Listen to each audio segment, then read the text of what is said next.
ሰላም ሰላም ጤና ይስጥልኝ ውድ የቻናሌ ተከታታዮች እንደምን አላችሁ? እኔ ደህና ነኝ፣ እግዚአብሔር የተመሰገነ ይሁን። እንግዲህ ዛሬ በጠየቃችሁ መሰረት ሰባቱ አይዋዳት እነማን ናቸው የሚለውን እናያለን። እንዲሁም ደግሞ ሰባቱ አይዋዳት ለዓለም ፍጻሜ ወይም ለስምንተኛው ሺህ ምን ይነግሩናል የሚለውን እናያለን።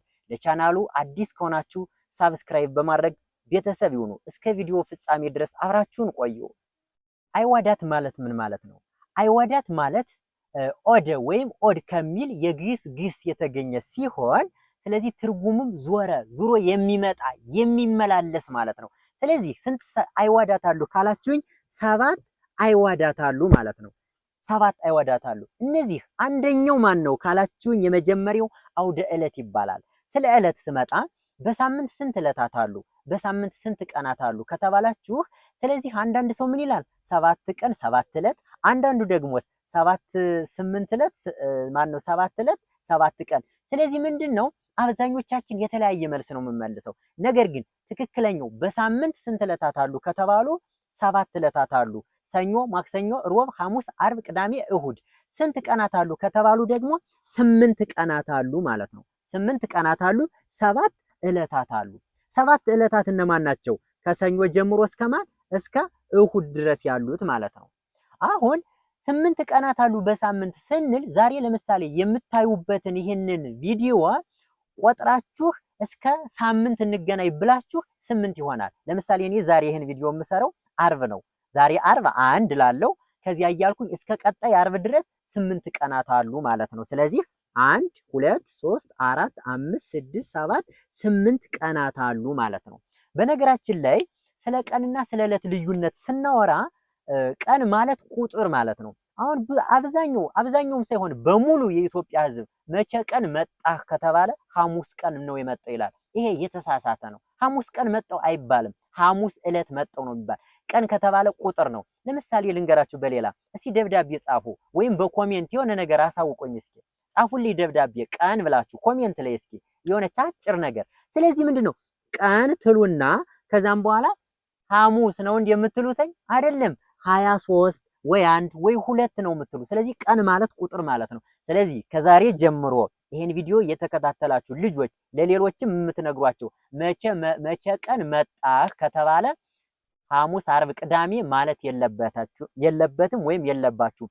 መቼ ነው ማለት ያለባችሁ ማለት ስለዚህ በ23 በ24 ቀኑን ነው መጥራት ያለባችሁ። እዚህ ሰባቱ ዕለታት ውስጥ አውደ ዕለት የምንለው ወሮችን ለማስገኘት ሁልጊዜ ምን ይላሉ? ሲመላለሱ ይኖራሉና አውደ ዕለት የምንላቸው እነዚህ ከሰኞ እስከ እሁድ ያሉትን ወሮችን ለማስገኘት ሲመላለሱ ይኖራሉ ማለት ነው። ሁለተኛው ምንድነው ካላችሁኝ ሁለተኛው አውደ ወርህ ይባላል። አውደ ወርህ የምንለው ምንድነው? በጣም አሪፍ። አውደ ወርህ የምንለው እንግዲህ ዘወትር በፀሐይ ጳጉሜን ጨምሮ ስንት 30 አውደ ወርህ የምንለው ማንን ተጨምሮ? ጳጉሜን ጨምሮ።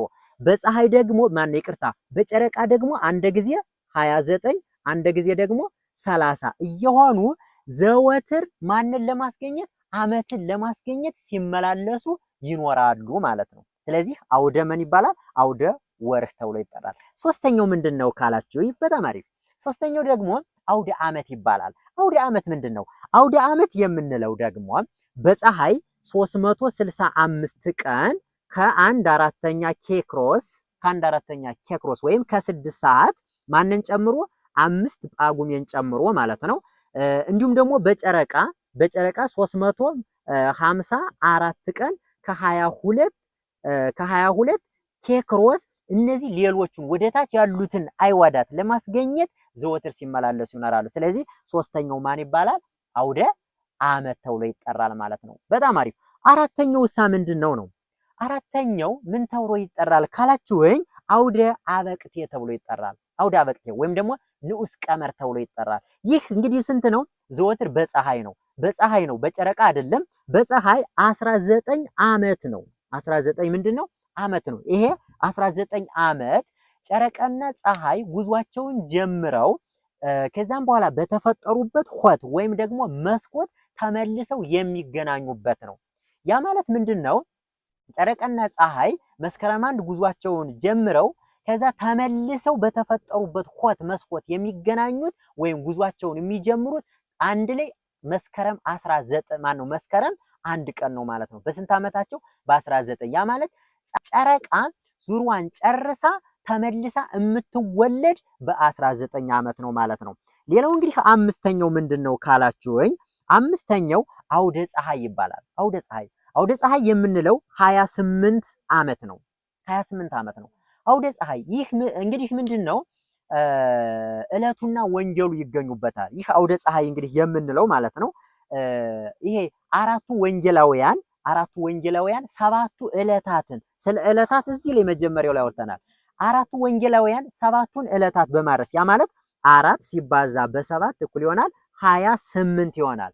እነዚህን ሰባቱ ዕለታትን በማድረስ የዓመቱ ወይም የወንጌል መጠበቂያ ነው ይሄ 28 የምንለው። ለምሳሌ ልንገራችሁ ይሄንን ማለት ነው። ይህ 28 ያልኳችሁ እዚህ ላይ ሳስረዳችሁ፣ ስለዚህ በ28 ዓመት ዕለትና ወንጌል ይገኙበታል። ያ ማለት በ2000 ዓመተ ምህረት ዘመኑ ማን ነበር ካላችሁ ዮሐንስ ነበረ። መቼ ገባ ዮሐንስ ካላችሁኝ ረቡዕ ነው የገባው። መቼ? መስከረም 1 ማለት ነው። ማን? በ2000። ከዚህም በኋላ በ28 ዓመት ነው ማን? ዮሐንስ ማንን የሚቀበለው? ረቡዕን የሚቀበለው ማለት ነው። ከዚያ ውጭ ግን ከ28 ዓመት ወዲህ ግን ዮሐንስና ረቡዕ አይገናኙም። ሌሎቹን ወንጌሉ ሲያደርስ ይኖራሉ ማለት ነው። ያ ማለት እንግዲህ በ2000 ዓመተ ምህረት ዘመኑ ዘመነ ዮሐንስ፣ ዕለቱ ደግሞ ረቡዕ ከገባ ከዚህም በኋላ በ2028 ዓመተ ምህረት ከ28 ዓመት በኋላ ዕለቱ ረቡዕ ይሆናል። ወንጌሉ ደግሞ ማን ይሆናል? ዮሐንስ ይሆናል ማለት ነውና ስለዚህ ይሄ ምንድነው አውደ ፀሐይ በመባል ይታወቃል ማለት ነው። እንግዲህ ሌላው ቀጥሎ ያለው ምንድነው የምናየው? ስድስተኛው ማን ነው ካላችሁኝ፣ ስድስተኛው ማን ነው? አውደ ማህተም ተብሎ ይጠራል። አውደ ማህተም ወይም ደግሞ ማዕከላዊ ቀመር በመባል ይጠራል። ይህ ማዕከላዊ ቀመር ስንት ነው ካላችሁኝ፣ ማዕከላዊ ቀመር ስንት ነው? 76 ዓመት ነው። 76 ዓመት።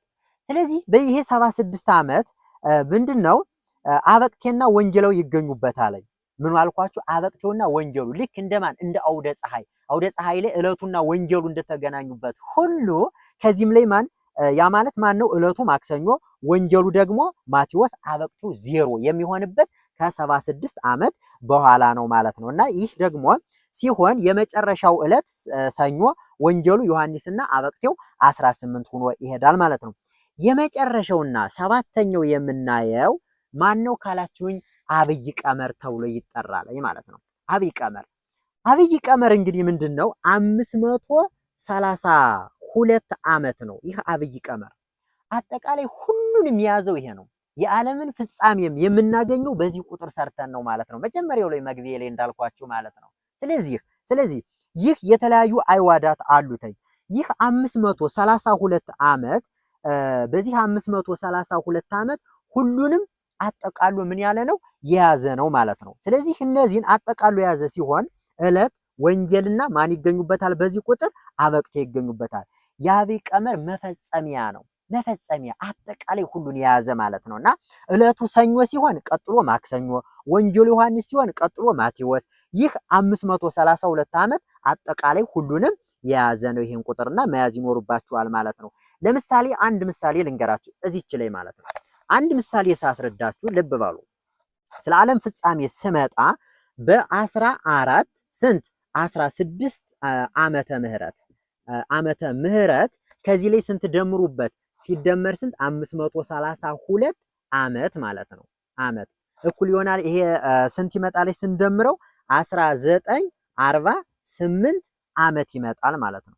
ከዚህ ላይ እንደገና ደግሞ ዓመተ ምህረት ማለት ነው። እንደገና ስንደምርበት ስንት? 532 ዓመት አሁንም ደግሞ ስንት ይሆናል? ከዚህ ላይ ስንመጣ 2480 ምን ዓመተ ምህረት ይመጣል ማለት ነው። አሁን ዓመተ ምህረት እንግዲህ ክፍል 1 ክፍል 2 ላይ ተምረናል አይደለ? ስለዚህ እዛ ላይ በደንብ እዩ ስለ ዓመተ ምህረት፣ ስለ ዓመተ ዓለም፣ ስለ ዓመተ ፍዳ፣ ስለ ዓመተ ኩነኔ። አሁን ከዚህ ላይ ልብ በሉ ይሄ ጌታችን መድኃኒታችን ኢየሱስ ክርስቶስ ከተወለደ 2480 ዓመተ ምህረት ሲሆነው አሁን 2018 ነው። ሲደመር ዓመተ ፍዳ የምንለው 500 ዘመን እኩል ይሆናል ስንት ይመጣልኝ? 7800 ይቅርታ 7980 ዓመተ ምህረት ይመጣል ማለት ነው።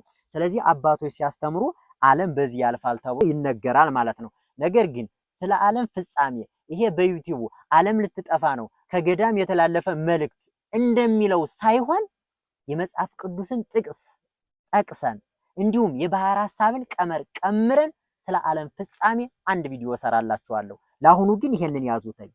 ስለዚህ 1980 ተብሎ የተባለበትን ምክንያትም በደንብ እንረዳለን። ለአሁኑ ግን ይሄንን ቁጥር ያዙና ስለዚህ ዓለም በዚህ ያልፋል ተብሎ ይጠበቃል። ነገር ግን ጌታችን መድኃኒታችን ክርስቶስ በማቴዎስ ወንጌል እንደተናገረው መቼ እንደምመጣ አታውቁም፣ ግን ተዘጋጅታችሁ ጠብቁ ብሎ ተናግሯል። እሱን በሰፊው ስለ ዓለም ፍጻሜ የምንማር ይሆናልና ነገር ግን ይሄ ቁጥር አጠቃሎ የያዘ ነው። አጠቃሎ የያዘ ነው። ይሄ 532 አጠቃሎ የያዘ ነው ሲባል ምንድነው ካላችሁ አንድ አብይ ቀመር 532 ዓመት ነው። 532 ከሆነ 7 አውደ ማህተም 7 አውደ ማህተም እኩል ይሆናል ስንት ይሆናል ማለት ነው? 76 7 ሲባዛ በ76 እኩል ይሆናል 532 ይመጣል ማለት ነው። አሁን እዚህ ላይ ልብ በሉ። ሌላው ደግሞ ምንድነው 76 የዓመት ሱባኤ 76 የዓመት ሱባኤ የዓመት ሱባኤ ይሄ ደግሞ ምን ይሆናል? 76 ሲባዛ በ7 እኩል ይሆናል 532 ይሆናል ማለት ነው። ከዚህ ላይ በሂሳብ እንዴ 7 ሲባዛ በ76 እና 76 ሲባዛ በ7 አንድ አይደሉ እንዳትሉኝ። እዚች ላይ ናት ዋና ሞይ ፖይንቷ። ከመጀመሪያው ላይ 7 ምንድነው ያልኳችሁ? አውደ ማህተም ነው ያልኳችሁ።